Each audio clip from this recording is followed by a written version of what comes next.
Creiem que la sortida del Corbacho del govern de Madrid expressa el fracàs absolut de les polítiques del govern Zapatero, de les polítiques de retallades, de la reforma laboral i segurament de la pitjor cara del govern Zapatero. I el que entenem és que en Corbacho, juntament amb la ministra Salgado, han estat els ministres de les retallades.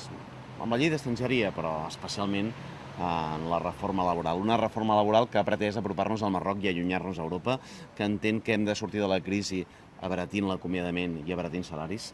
I això és en Corbacho, i per tant nosaltres el que entenem és que sobretot avui es constata el fracàs de les polítiques del govern Zapatero.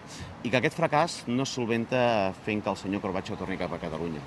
Aquest fracàs es solventa canviant de polítiques, reorientant les polítiques, fent que siguin i tinguin sensibilitat social, fent que siguin amb acord amb els agents socials i no enfrontant-se amb els sindicats, com ens ha portat, no? On ens ha portat les polítiques de l'actual ministre Corbacho, i òbviament el que constatem és que avui el que fa el Partit Socialista Obrer Espanyol és certificar el fracàs de les polítiques conservadores de retallada de drets que ha liderat el ministre Corbacho, però també la ministra Salgado.